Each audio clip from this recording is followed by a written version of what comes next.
So in this class we will start our next chapter, that is chapter 2, forms of business organization. In the last chapter we have learned about what are business, what are the importance of business, how the business take place in our economy, है ना. Now today we will learn about what are the types of business, what are the forms of business organization.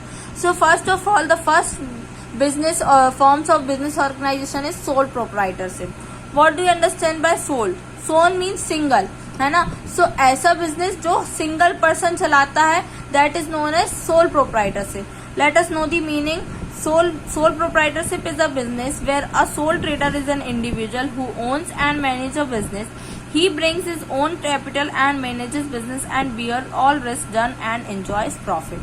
The business which is done by a single person where he is the owner and all thing of the business, and he only bring the capital and bear all the loss and profit of the business and manage and own individually all the process of the business, that is known as sole proprietorship, है ना बेटा. ऐसा business जो single person चलाता है और वही manage करता है बिजनेस को, वही कंट्रोल करता है और पूरा प्रॉफिट और लॉस वही बियर करता है और एंजॉय करता है, इसको बोलते हैं हम sole proprietorship. Let us know one definition of sole proprietorship.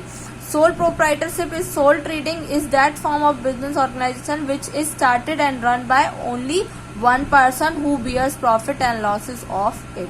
Okay, this is the definition of sole proprietorship. Next is characteristics of sole proprietorship. What are the nature of sole proprietorship? So first is freedom of business. In this there is no legal या फिर registration is necessary. There is a freedom of business. No interference of anyone is there. Easy form of business. This is easy form of business because no much capital is needed and no legally registration and various forms and documentation is needed.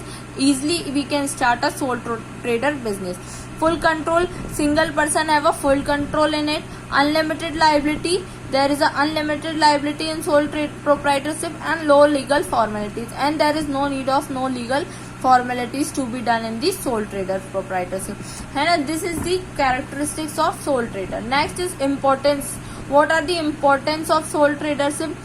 It is easy and to start and dissolve because one person रहेगा, वो जब चाहेगा business को start कर सकता है और जब चाहेगा बिजनेस को बंद कर सकता है. Okay, whenever he want to start and dissolve the business, it is in her or his wish. Prompt decision.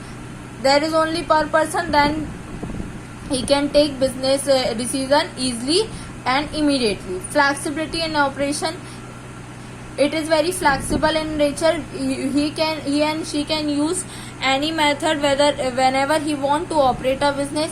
Minimum government regulation, and in the sole proprietorship there is a less interference of government regulation and degree of caution, and there is a degree of caution in this sole proprietorship. These are the importance of sole proprietorship. Next topic is what are the advantages of sole proprietorship. So what are the advantages of sole proprietorship? There are various types of advantage. Establishment related, management related, economic advantage and social advantages. So in establishment recorded, क्या होगा sole proprietorship में? Establishment से रिलेटेड क्या advantage मिलेंगे कि easy to start and resolve. Selection of business is only for one person, so it can easily done. There is a stability, flexibility and no legal formalities is needed for the establishment of sole tradership. Next is management related, devotion of work, quick decision, personal contact and easy in managing. In management related ये होगा कि आपका work जो होगा आप proper अपने work पे devoted रहोगे. आप क्विक डिसीजन ले सकते हो क्योंकि सिंगल पर्सन हो. आपके पर्सनल कॉन्टेक्ट इजीली बन जाएंगे और इजी रहेगा किसमें मैनेज करने के लिए. ये आपके मैनेजमेंट रिलेटेड एडवांटेज रहेंगे. देन इकोनॉमिक एडवांटेजेस क्या होंगे? सोल प्रोप्राइटरशिप बिजनेस है तो आपका कैपिटल भी लेस मिलेगा और आपको इजीली, आप सिंगल पर्सन हो इसलिए लोन फैसिलिटी भी इजीली मिल जाएगी. नेक्स्ट आता है सोशल एडवांटेजेस क्या मिलेंगे. इसमें डिसेंट्रलाइजेशन हो जाएगा कि आपका पूरा जो भी डिसीजन मेकिंग होगा वो आप अकेले ले सकते हो। और अदर एडवांटेजेस, आप अपने हिसाब से प्राइस डिसाइड कर सकते हो, एम्प्लॉयमेंट अपने हिसाब से लगा सकते हो, और आप अपने बिजनेस को धीरे धीरे इम्प्लीमेंट और डेवलप करके स्मॉल और स्केल को या कॉटेज इंडस्ट्री डेवलप कर सकते हो। ये आपके एडवांटेजेस होते हैं, advantages of sole proprietorship. Next आता है what are the disadvantages of sole proprietorship. Disadvantages क्या रहेंगे कि अनसर्टेन लाइफ रहेगी, कभी भी आपका बिजनेस क्या हो सकता है, क्लोज हो सकता है, क्योंकि आपको नहीं पता कि आप सिंगल पर्सन हो, है ना। लिमिटेड गुडविल रहेगा, लिमिटेड कैपिटल रहेगा, हैजिटी डिसीजन होंगे, कभी कभी सिंगल पर्सन प्रॉपरली डिसीजन नहीं ले पाता है और वो फॉल्स डिसीजन हो जाते हैं। और large scale possible is not possible because in single proprietorship आप लार्ज स्केल बिजनेस में भी आप नहीं खोल सकते हो। ये होते हैं डिसएडवांटेजेस ऑफ सोल प्रोप्राइटर्स। अब ऐसा जरूरी नहीं है कि आपको रजिस्ट्रेशन नहीं लगता। नेक्स्ट टॉपिक जो है legal restriction on sole proprietorship. कुछ बिजनेस ऐसे रहते हैं जिसमें आपको प्रॉपर परमिशन लेनी पड़ती है गवर्नमेंट से अपने बिजनेस को करने के लिए। कॉम्पिटिटेंसी ऑफ कॉन्ट्रैक्ट, लीगल बिजनेस आपको फिर लाइसेंस होगा, अनलिमिटेड लायबिलिटी होगी और पेमेंट ऑफ टैक्सेस, और आपको उसमें पेमेंट ऑफ टैक्सेस भी देने पड़ेंगे। ये आपके लीगल रिस्ट्रिक्शंस होते हैं सोल ट्रेड के। ये हो गया आपका सोल ट्रेड का फॉर्म जो होता है कंप्लीट यहाँ पे। नेक्स्ट आता है आपको what is joint Hindu family business. ये सेकंड फॉर्म ऑफ बिजनेस होता है joint Hindu family business. Joint Hindu family business क्या होता है, ये ऐसा बिजनेस, ये फैमिली बिजनेस होता है एक तरीके से, जो फैमिली मेंबर्स को क्या करते हैं, इसको मैनेज और कंट्रोल करते हैं। इस जॉइंट हिंदू फैमिली बिजनेस में होता है, ये किसके अंडर कंट्रोल होता है, joint family business is totally regulated by Hindu act के अंदर ये रेगुलेटेड उसके अकॉर्डिंग चलता है। इसमें 2 टाइप्स के होते हैं जॉइंट हिंदू फैमिली बिजनेस, एक होता है दया भाग और एक होता है Mitakshara.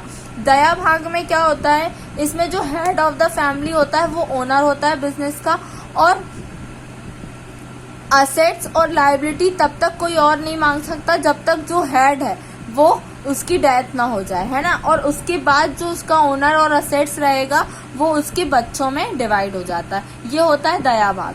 Under this system, father, the head of the family, is the owner of the business, and the assets and son cannot demand his share of assets till the survival of father.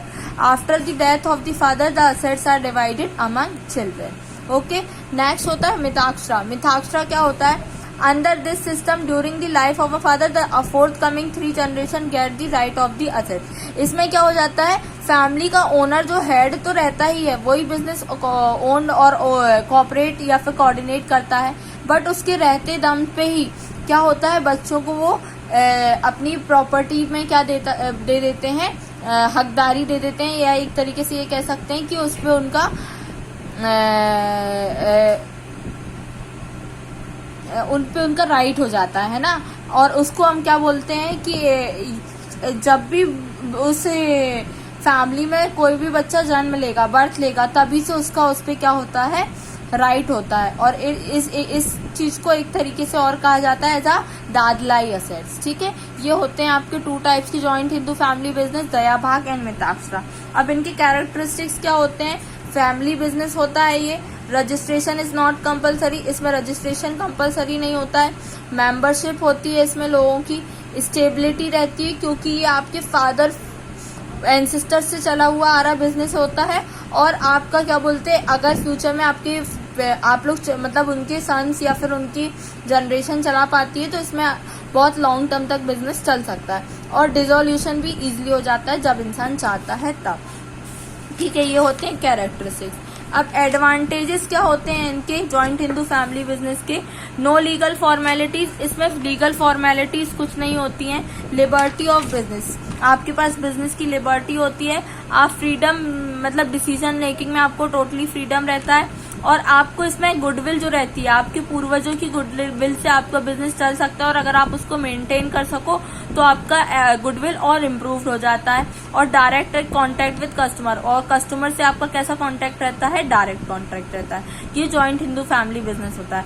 ठीक है, इसके advantages होते हैं। Next आता है disadvantages of joint Hindu family business. इसमें क्या होता है, अनलिमिटेड लायबिलिटी रहती है आपकी, लिमिटेड मतलब लायबिलिटीज का डिपेंडेंसी रहती है, unsuitable for large scale business. ये बिजनेस लार्ज स्केल के लिए थोड़ा अनसुटेबल रहता है क्योंकि वेरियस टाइप्स की प्रॉब्लम्स आती हैं। बर्थ ऑफ सस्पिशन रहता है, बर्थ के ऊपर डिपेंड रहता है, हेजिटी डिसीजन होते हैं और लिमिटेड गुडविल रहती है। क्योंकि कभी कभी क्या होता है, जॉइंट हिंदू फैमिली में हर इंसान गुडविल मेंटेन नहीं कर सकता।